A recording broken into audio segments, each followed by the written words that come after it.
You have something special. You have greatness in you. I've heard it said that there's some things you can't see looking forward, but you can only see looking backwards. I've been known for speaking and changing people's lives all around the world, using my voice and the ability to tell a story in all types of situations. I often talk about the fact that I'm here because of two women. One gave me life, that's a person that I had never seen. And one gave me love, that's the person here holding me and my twin brother, Mrs. Mamie Brown. God took me out of my biological mother's womb and placed me in the heart of my adopted mother. And I had no idea, being raised in poverty. We were poor, but we didn't know we were poor. And something in me, I don't know exactly when it happened, but I remember one day when I went to an event and I saw Dr. Martin Luther King Jr. speak in Miami. And I went to see Malcolm X. And I was so moved by their oratorical skills, I said, I want to do that. I was so impressed with Malcolm X that I went to school the next day and said that my name was Leslie X. And the teacher called my mother, Mrs. Mamie Brown, and that was the end of that. She beat that X out of me. But I used my voice as a radio personality. And there was something just kept driving me. I organized demonstrations in Columbus, Ohio, and led demonstrations against police deadly use of force and police brutality that ultimately led to my getting fired in the 70s, and led groups of over 5,000 in the morning in the snow. I became elected to the Ohio legislature. I was elected 3 terms, a chairman of the Education Committee and Human Resource Committee, passed 14 bills my first term, using my voice. I resigned when my adopted mother was diagnosed with breast cancer and fulfilled my promise that she would never go into a nursing home, and I came back home to take care of her. Using my voice, I became a community activist in Miami, Florida, and once again, fighting against things that were maintaining our detriment, using my voice. I developed a reputation and was invited to speak at Harvard University. I became a compelling speaker and known for telling stories, and selected by the National Speakers Association and given their highest award, the CPAE Award, Council Peers of Excellence, using my voice. I received the highest award from Toastmasters International, the Golden Gavel Award. I was selected among the top 5 speakers in the world: General Norman Schwarzkopf, Lee Iacocca, Robert Schuller, Paul Harvey, and myself. I often wondered, where did I get this from? I said some things nature and some things nurture. I was paid $5 million to do a talk show, The Les Brown Show. I had no idea.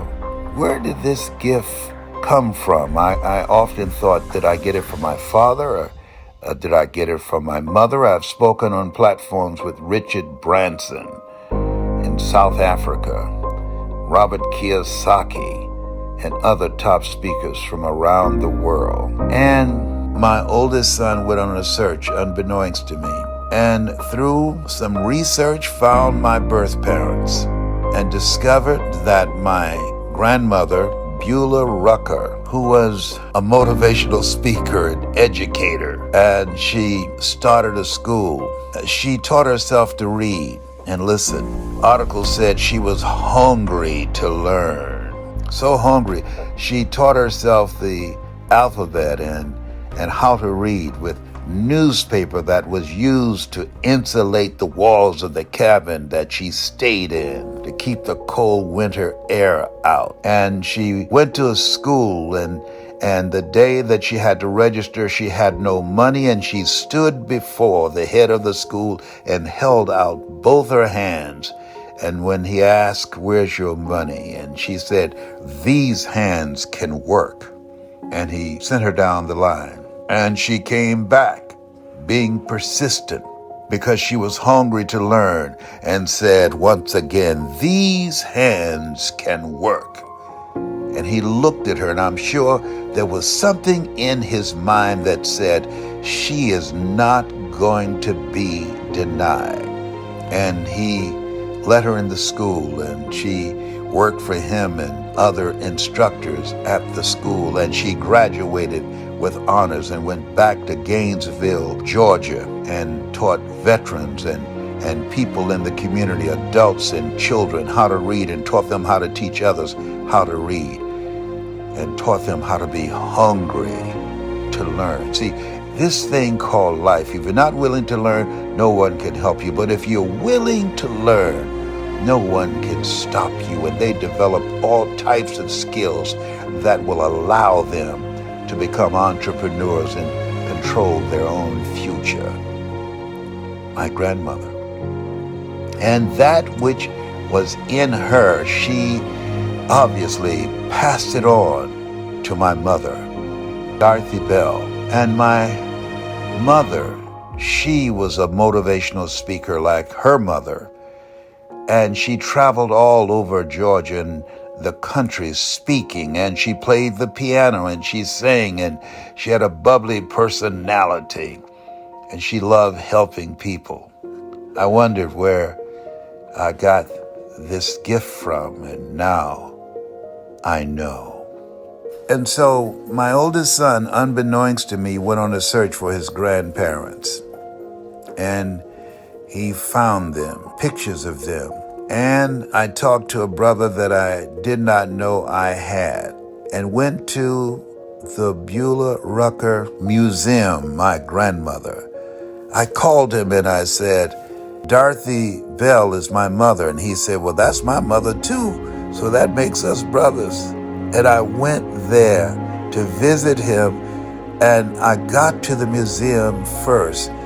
And all I could say to myself was, I found them, and now I know why I am who I am, where I came from, and where I got my voice from. Oh, I feel like Mother Teresa, who said, "Just when I thought I got a handle on life, the handle broke." This discovery opened up a whole new world for me. To God be the glory.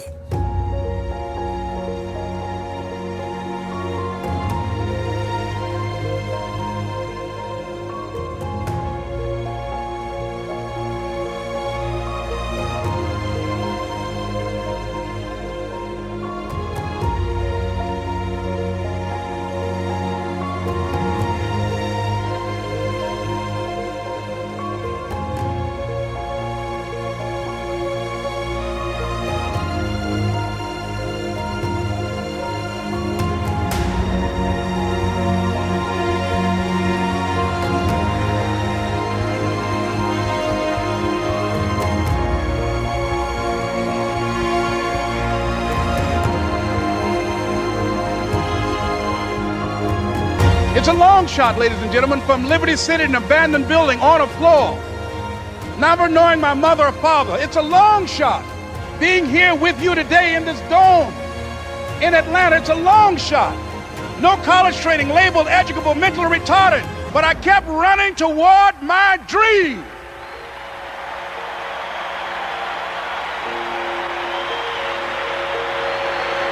Don't stop.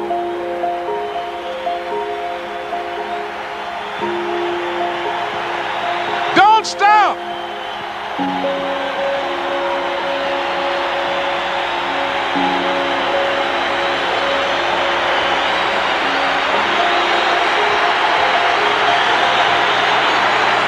Don't stop running toward your dream.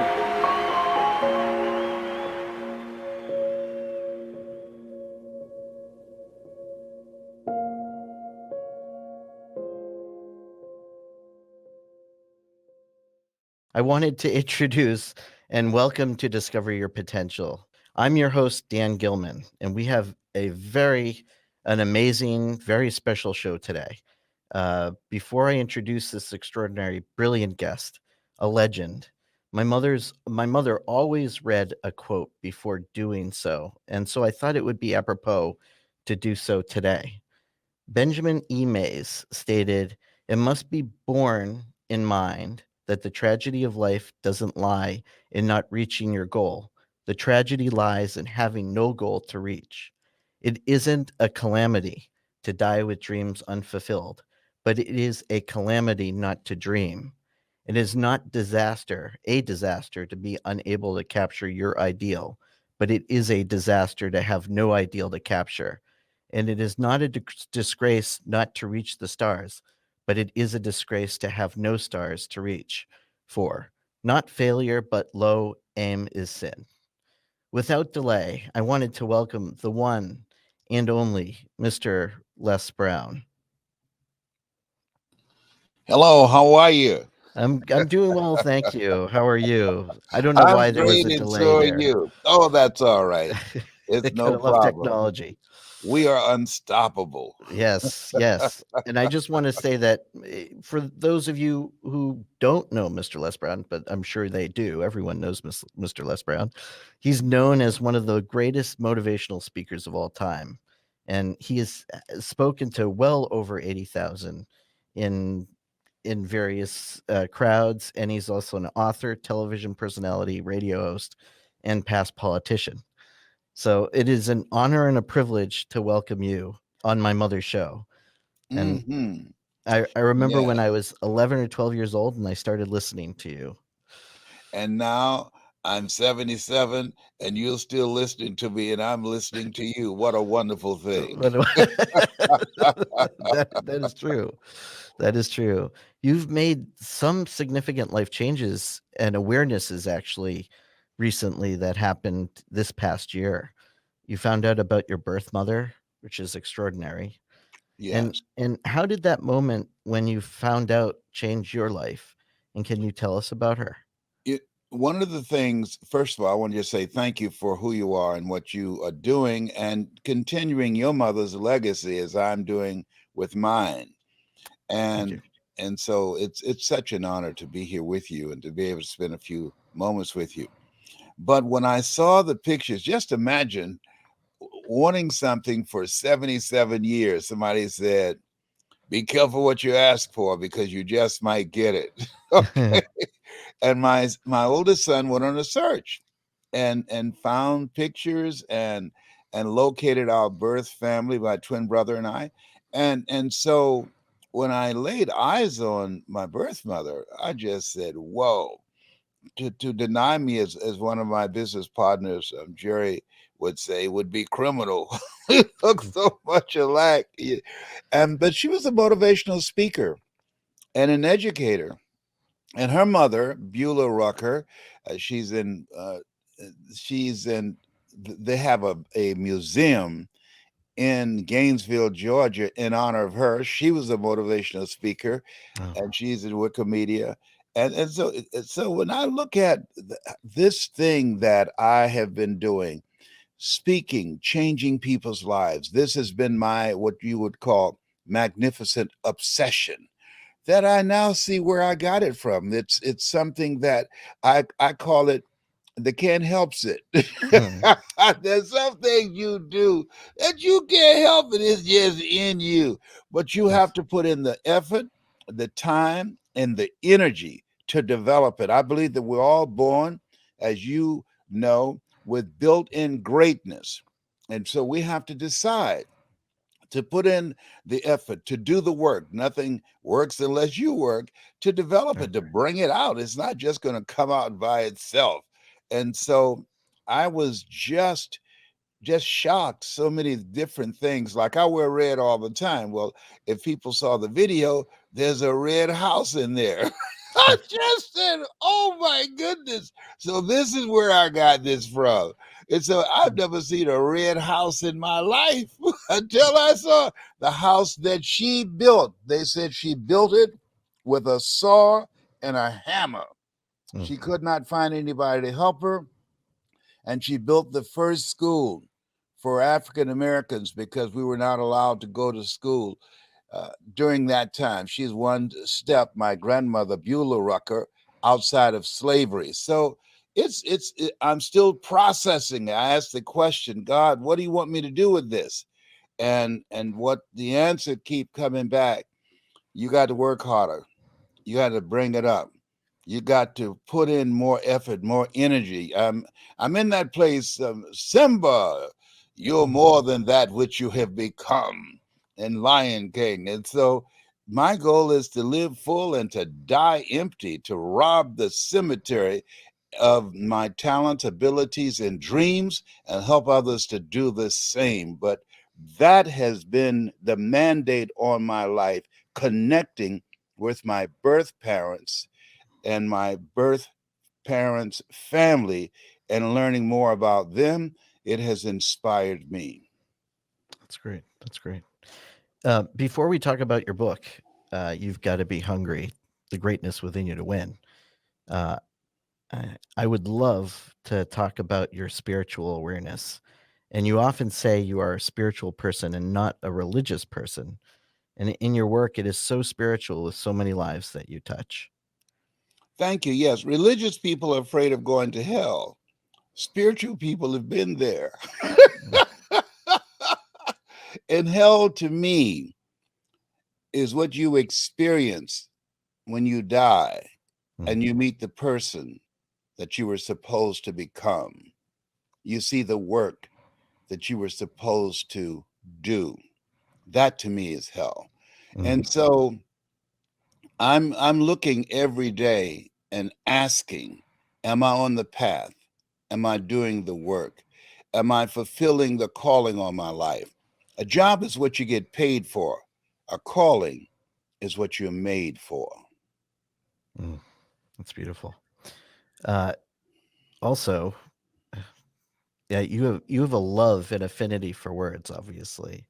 And in the past, you mentioned that you heard a motivational record by Earl Nightingale.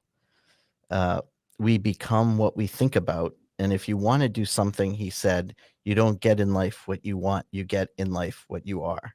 But I'd love to hear more about that story from you. Well, I worked on Miami Beach with my mother as a kid. And this is a time when they had signs on Miami Beach that said, Jews, dogs, and coloreds not allowed. There were literally places on Miami Beach that a Black person could not go. And I worked for this very wealthy guy, Mr. Sidursky, and he listened to Earl Nightingale. We become what we think about. All of us are self-made, but only the successful will admit it. Zig Ziglar. If you give enough people what they want, they'll give you what you want. Dr. Norman Vincent Peale. You have something special, but you've got to control your thoughts. Don't allow your thoughts to control you. Jim Rohn.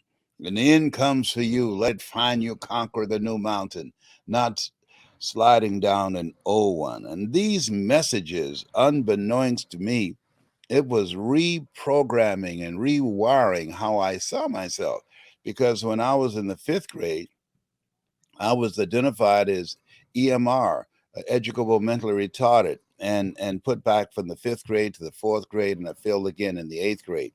87% of kids who are put in special education are African American males, and so that that moment of just discovering those words and how I felt as I listened, as I shined his shoes, caused me to try and go into his office every morning when he was sipping on coffee to clean his office so I can hear the words that he was listening to. I learned early on during that time, what you listen to, you turn into. And it had just a tremendous impact in my life. And I think that right now, as we look at our lives during and after the pandemic, one of the most important things that we can do is, one, we have to monitor our intake. I'm getting a lot of calls now that are just tragic, just just bad news. There's a song in a Broadway play. I don't want nobody to bring me no bad news. And so I just said, you know what? I've got to do what I can do with what I have. And I'm going to let God do what he does because I'm not God. I can't handle it all. Ian Levon Sons is a speaker and trainer. She said, give to yourself until your cup runneth over, and then give to others from the overflow. And so what I've learned that is, as we look at what is it going to take for us going through this pandemic. Life is full of disruptions, and we have to accommodate those disruptions. And the leading process is transforming our thoughts, our thinking, and the vision that we have for ourselves. As you look at yourself, look at your goals, look at your dreams, what radical change must we make in order to accommodate the disruption, in order to reinvent ourselves, to rise to the occasion, to be able to control our own personal economy and to master our destiny in this new space where we are. Yeah, no, that that's interesting because you actually went into the question that I was going to ask you, which was people are in despair right now. They're looking for help, and how can we help them? Because even a sliver of help or guidance, uh, as you mentioned, you mentioned actually where focus goes, energy flows, and it's rather interesting. But there's a lot of people in pain right now who are looking for guidance and help, and I I'm sure they appreciate your support. So Yeah, well, early, part of what I'm telling people, ask for help, not because you're weak, but because you want to remain strong, and ask for help and don't stop until you get it. All of us have our moments in the Garden of Gethsemane. All of us have our moments when life hits you below the belt. I lost two family members during the pandemic, and as I think about my youngest daughter who was diagnosed with COVID-19, it was a jarring moment for the family. And so part of what I'm suggesting to people, number one, monitor your input. Nothing can get in except through the eyes and the ears. So I when I get up in the morning, I read for about 2 to 3 hours something positive, or listen to something positive. What you tune into, you turn into. And so you want to program your mind, or you will be programmed by the world. Be ye not conformed to this world, be ye transformed by the renewing of your mind. That's an active process of monitoring your intake. The other thing that's very important, we have to develop an accelerated thirst to learn more. It was when you think about Peter Drucker, he said, in this space where we are, we must be willing to unlearn, learn, and relearn. And so this is a new place of the era of the three C's: accelerated change, overwhelming complexity, and tremendous competition. And so we have to reinvent ourselves, and people are doing that every day at an accelerated rate because when during the shutdown, people start thinking and looking at their lives, that life is fragile. yeah. There are millions of people who have been laid off, and then they call them and say, you can come back now. And millions of them said, I don't want to come back. I don't want to do that anymore. That's not me. And then there are people, couples, divorce rate has increased 40%, where people look across the coffee table in the kitchen in the morning and say, I feel lonely whenever you are around. Or they quote a friend of mine that used to be on radio in New York. Frankie Crocker, he said, it's better to be alone than to wish you were. Right. So people are rethinking their lives. That this is a time we know that life is fragile. As Yeah. Frank Sinatra said, I remember when I was in Vegas at Caesar's Palace, live each day as if it were your last, because one day it will be.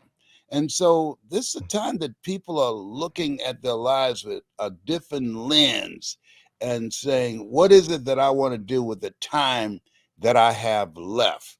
And Yeah, deciding to live life on their terms. absolutely. I just want to mention too, if people want to speak with Les Brown, we do have a call-in number, and that's 1-888-627-6008.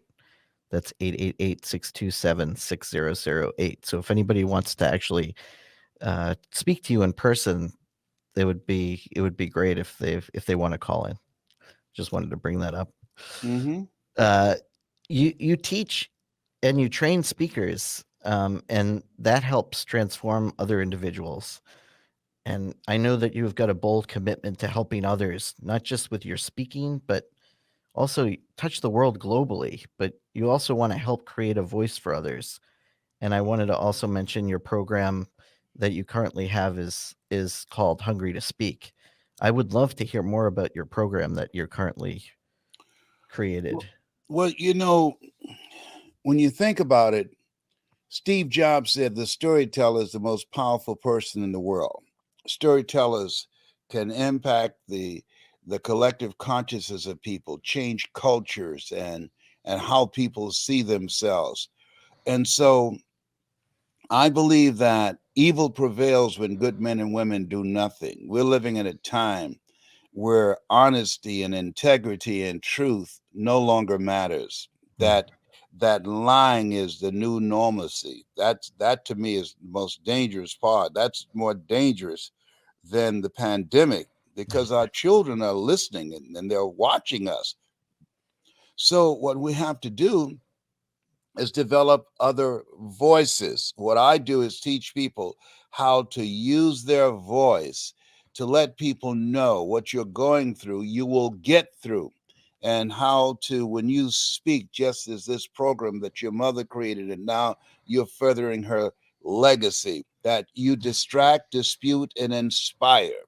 How people live their lives as a result of the story they believe about themselves. And so, what you do when you're speaking or when people listen to your program and they listen to your guests, you distract them from their current self explanatory style mm, and you dismantle their current belief system and inspire them. You give them the courage to pivot and to make more choices with their lives.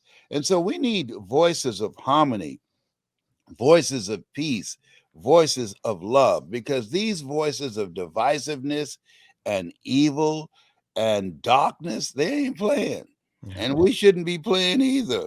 Okay, so right. we got to step it up and let our voices be heard. There was a speech given after Dr. Martin Luther King Jr. spoke at the March on Washington.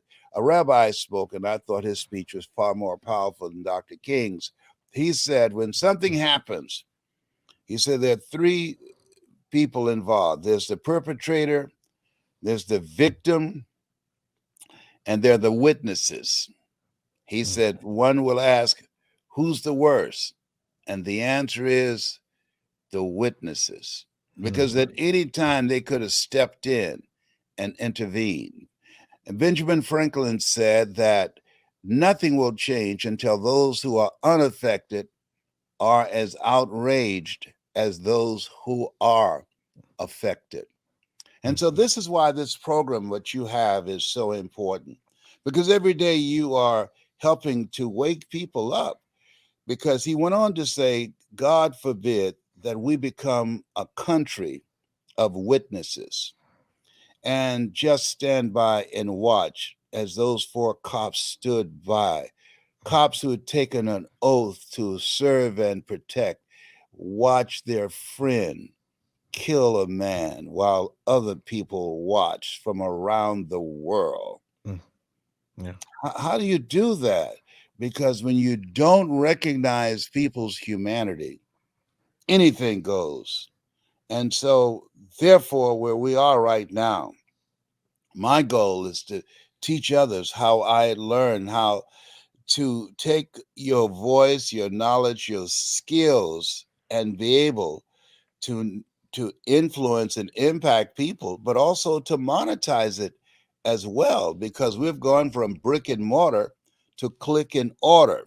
Your Yeah. ability to speak before this little green light or blue light on your computer, it allows you to become a global entrepreneur.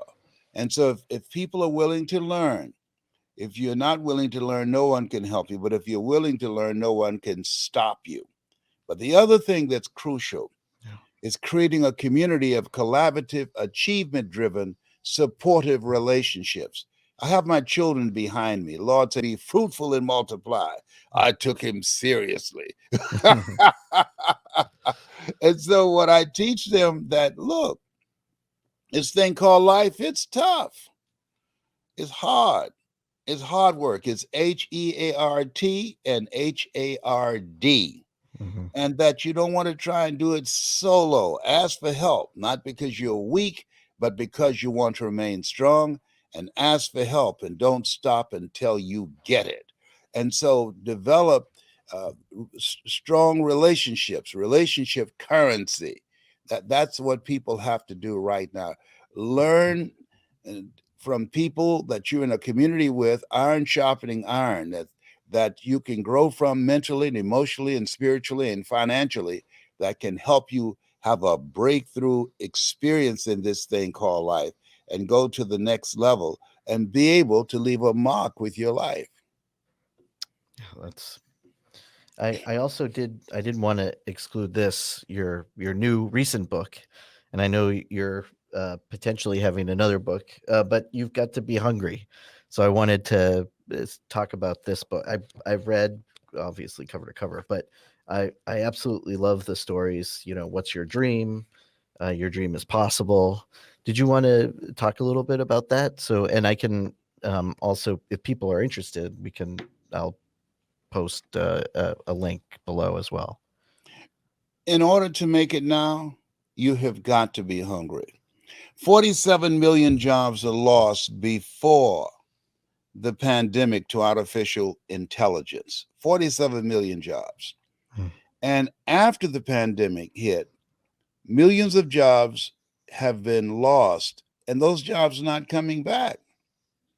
Yeah. So, in order to make it now, you got to be hungry. You've got to find a way. You've got to be a relentless person, a person that's unstoppable. You've got to realize that you're stronger than anything that life throws at you. You have built-in greatness. You have the power, the authority, and dominion Hmm. to master whatever life throws at you, and that all hands on deck. We have to dig deep within ourselves. People that are hungry are relentless. People that are hungry have the mindset take no prisoners and eat the wounded. People that are hungry believe always strive to get on top in life because it's the bottom that's overcrowded. People that are hungry are relentless. They are driven, they have a purpose, they have a cause that's bigger than them. Nietzsche said, if you know the why for living, you can endure almost anyhow. So people that are hungry have something that they want to do that's larger than who they are. A legacy is what people look for in creating a conversation about themselves when they're gone. But a dynasty is something that when you establish that, you won't be forgotten. So people Mhm. that are hungry are dynasty builders. They are looking for ways in which their impact will live on far beyond them. No, extraordinary. Yes, and so the book, you got to be hungry. It recognizes we have challenges. Things are going to happen to you that you can't anticipate. Life is not fair. Systems have been put together to hold you back because of your ethnicity, because of your sex orientation, because of the paint job that you have. All of those things, that's a part of the process. Systemic racism, all of those things, Yes. that's going to always be here. And so when you're hungry, you have this mindset, I'm going to make it happen no matter what. I'm going to get through no Yeah. matter what. No matter how bad it is, or how bad it gets, I am going to make it. Bring your best game. And actually, my mother had a question for you. I saw her notes, and she found the story about Foster really compelling, the boy that you visited, and Hmm. would love to, because she wanted to really ask you about that. Oh my. Yeah, Of all my years of speaking, no one has ever asked me about Foster. really. Wow, no. Boy, what a special person your mother was. I used to visit children at Children's Hospital in Columbus, Ohio, Mm, who had cancer. And Foster was one of those kids that I visited. He was a very positive, upbeat kid. And I'll never forget one day when I visited him, they apparently told his parents that he was not going to make it, mm, that maybe he might have a month or so to live. And they didn't know that he overheard them. They thought he was asleep. And so when I came to visit him after my radio show, mhm, he said, "Mr. Brown, I want you to promise me something." I said, "Yes, what is it, Foster?" He said, "I want you to live the life that I won't get to live." mm, I said, "You're going to be here. You're younger than me, man. You're going to be living a life that I won't get to live." He said, "No." And I'm fine with that. He was an old man in this little young body. mm, And man, when he said that, oh, I was working to be strong and I broke down. And sure enough, he died shortly thereafter. But Foster, he made an impact on me because we are living a life that many people didn't get to live. It's been said that life is God's gift to us, mm, and how we live our lives is our gift to God. And that every day when we wake up, we should focus on what is it we want to get out of the day, not just focus on just trying to get through the day. We want a purpose driven life. Dr. Miles Monroe, who was a great orator from the Bahamas and preacher, he said, "Rob the cemetery of mm, your talents, of your dreams, of your abilities, of your gifts." And that was what Foster was encouraging, pardon me to do, is to rob the cemetery of my talents, abilities. I was just a disc jockey. And from that time, because of his words, I became a community activist. Because of his words, I became a 3-term state legislator. Because of his words, mm, I started a nationally syndicated talk show. Because of his words, I spoke to over 80,000 people in the Georgia Dome in Atlanta. Because of his words, I began to live an expanded life that one will look at me and say, "Wait a minute, this guy, he doesn't even know who his parents are. mm. And how can he do these things?" But the, we do things either out of inspiration or desperation.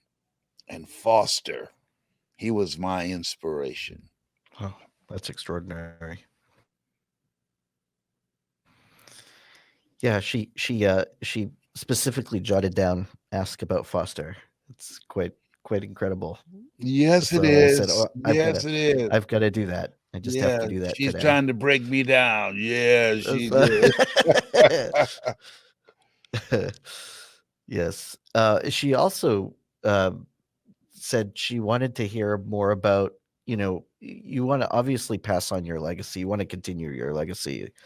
You're a legend, you know. And how do you want your legacy to continue? And what would you like to share with our guests today as well? I'm a legend in my own mind. What I'd like to share with people, I told my kids and I tell my grandkids this, and I said that I wanted said that I aspire to inspire until I expire. Mm, I believe, as I mentioned, that life is God's gift to us, and how we live our lives is our gift to God. And that every day when we are fortunate to wake up, we have another day to live a life of contribution. I have a friend named Orrin Hudson. I call him Orrin Checkmate Hudson because he teach kids how to play chess and become strategic thinkers. And if you ask Orrin, how you doing, Orrin? He mm, said, the best day of my life. Every day he says that. mm, And I really love that. I had a friend call me that we graduated together from high school, and he said, "Hey man," I said, "Yes." He said, "I see you all over YouTube, and they've got all kind of motivational speeches out there by you, and you're still doing it." I said, "Yes." I said, "What are you doing?" He said, "Oh man, I've lived my life." I said, "Excuse me, mm. uh, are you taking a dirt nap and you can use the telephone? You got telephone privileges? Excuse me? You got a pulse? You still breathing? Talking about you have lived your life? Come Mm, on, man, you're still here." And most people die at age 25 and don't get buried until they're 65. They throw in the towel on themselves. They get a job and expect to work for 40 years. The 40-40 plan is gone, mm, and retire on 40%, which was enough in the first place. People cringing, waiting on a $600 check, a relief check that won't provide much relief at all. And so I believe that we should work until we leave here. We should do the things that we can. As George Washington Carver would say, do what you can where you are, with what you have, mm, and never be satisfied. That we can always do more. We can always look for ways in which we can have a greater impact and to leave our mark. There are people who sit around in a parlor somewhere and allow somebody to make marks all over their bodies, tattoos. Tattoo life with your greatness. mm, If you want to tattoo something, and not sitting around having somebody write all over your body, and look for ways constantly, because we can use it. We need it. Commit thy works unto the Lord, and thy thoughts shall be established. And all thy ways acknowledge him, and he shall direct thy path. And I believe that when we have a mindset to do what we can, where we are, with mm, what we have, as I talk to you right now, when I go to sleep at night and I wake up in the morning, I know that I have a fight on my hands, even while I'm asleep, because I'm a fourth stage cancer conqueror. mm, And so, dealing with fourth stage cancer, my PSA was 2,400. 1 to 4 is normal, as you know. mm, That it allows you to value each day and each moment. This is not the number of breaths that we take that really count in life. It's the number of moments that we create to take our breath away.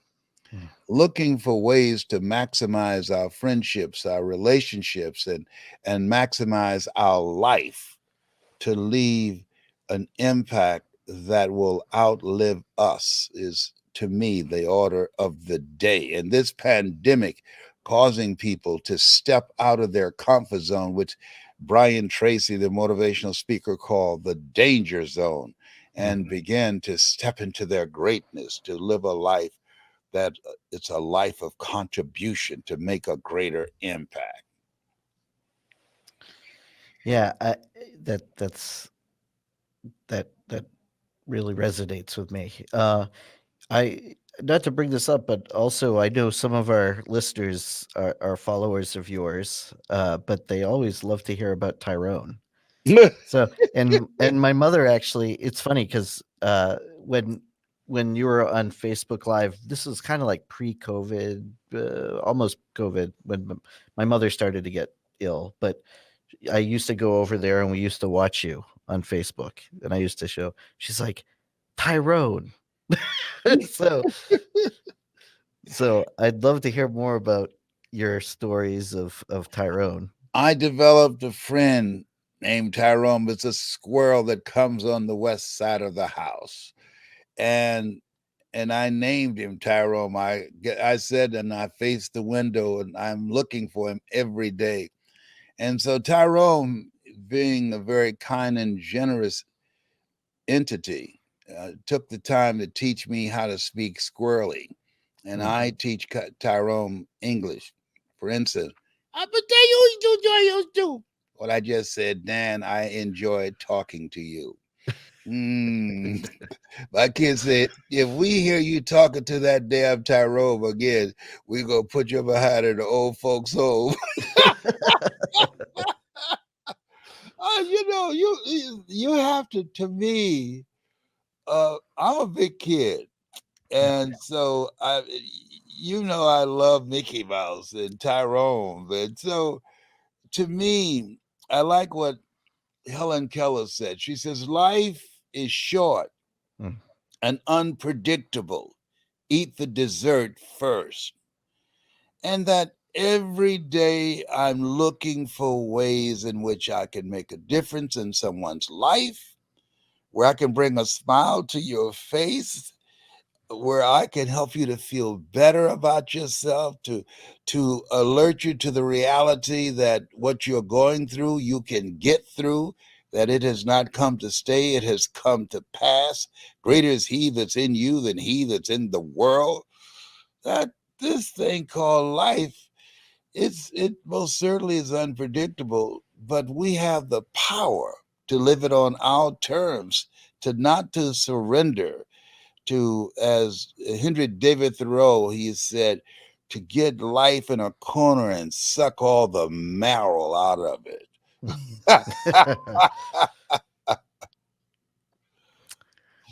So you mentioned Disney. So is Disney Mickey Mouse rather, but is Disney also an inspiration for you? Yes, when you take something as repulsive as a mice, Hmm.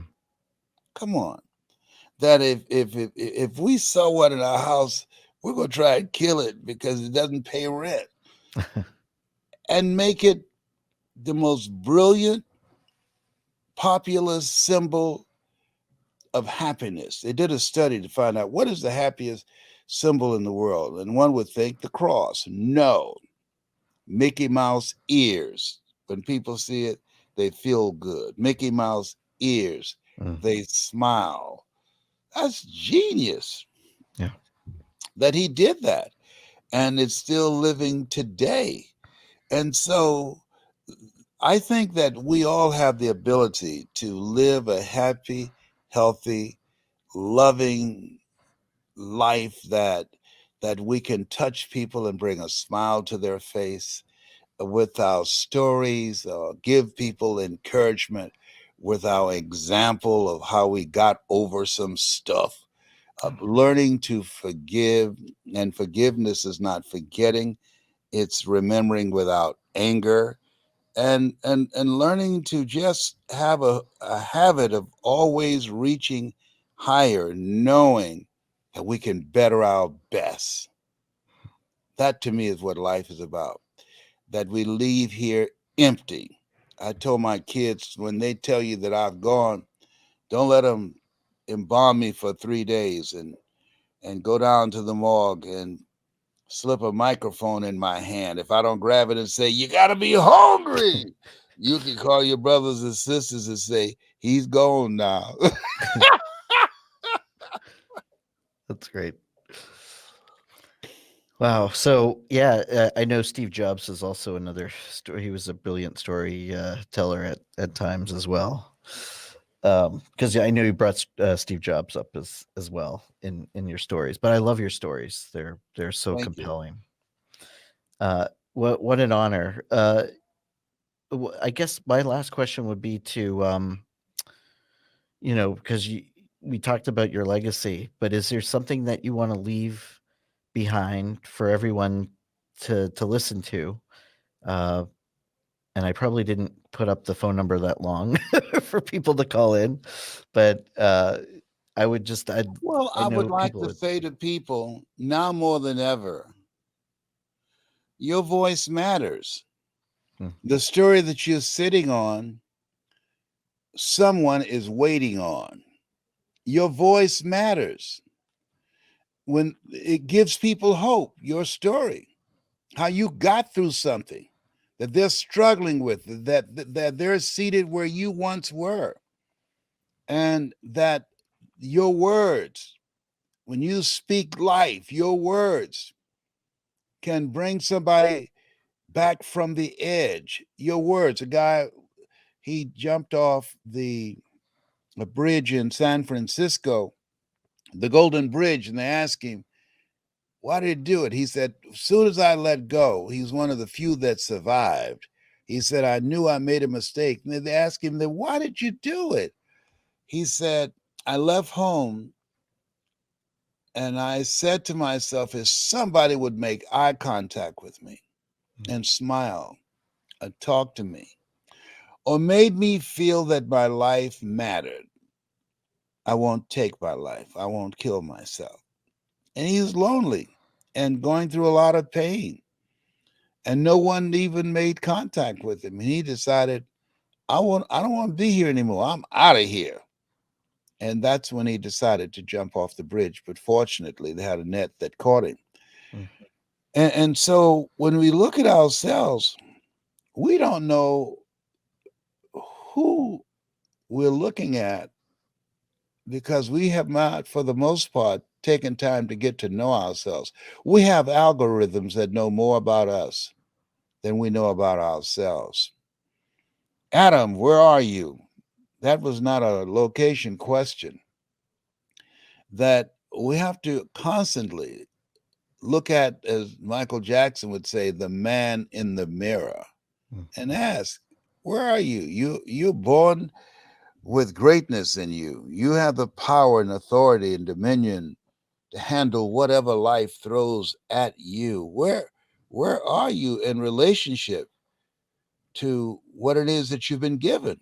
And I believe that life is is a gift, and how we live it, and until we reverse the lie that has been instilled in us, living in a culture where you're marginalized, where you're demeaned, where you're demonized, where you're dismissed, being involved in an ongoing process of stripping away the things that life has instilled in your mind about yourself, that you will come to a place where you can look at life with new eyes and know that you were born for greatness. Know that you were chosen one out of 400 million sperm. Know that you're a masterpiece because you're a piece of the master. mm, So, anybody listening to us now who they have a story, they want to be trained on how to tell their story. When I got into this industry, there was nobody that looked like me. They were just giving information dumps under the philosophy of the Dale Carnegie course, which is a great course. They teach, tell them what you're going to tell them, and then tell them what you told them. That's nice. That's cute. But when I train speakers, I teach them never let what you want to say get in the way of what your audience needs to hear. mm, Lead with your story. People do business, people listen to, people follow people that they get to know, like, and trust. Create an experience with your story. When you just do an information dump, information only impacts two areas of the brain. But when you tell a story, it impacts five areas of the brain. It expands your vision of yourself and it touches the heart of the audience. and it releases the courage and the spirit to begin to become, as Mother Teresa would say, a pencil in the hand of God, and start writing a new chapter with their lives. Yeah, and people can actually go on to hungrytospeak.com to sign up. And also your book too. We'll add those in the notes as well. At the end of Yes, this. get the gold package where I train you every week on how to tell your story and how to monetize that story and how to create an experience with that story. That's great. Unfortunately, we're running out of time. Is there one last before we have to go? I know it's Yes. First, I want to thank you for your courage to step up and to further your mother's legacy. But I want to say to those that are watching us, Jim Rohn said this, and I believe this to be true. He said, when the end comes for you, let it find you conquering a new mountain, not sliding down an old one. We are here to do the greater work. There's somebody, some person, some kid, some movement, some cause that needs your energy, that needs your heart, that needs your focus, effort, and attention. Live full, die empty. You're a blessing to the world. That's my story, and I'm sticking to it. Thank you, Mr. Brown. This was extraordinary. I wish I had hours to speak with you, but Thank you. it's such an honor. It's such an honor to grace us with this. And so I'll end with this, as my mother always used to end her show. Do something nice for yourself and do something nice for others. Thank you, Mr. Yeah, Brown. I appreciate you. I'm giving you a virtual hug Oh, I appreciate that. from me and Tyrone. I love it. Thank you so much. Thank This you. is Cindy Gilman, and you're listening to Discover Your Potential. So until next time, do something nice for yourself, but do something nice for someone else. In every way, every day, I need less of myself, I need more him,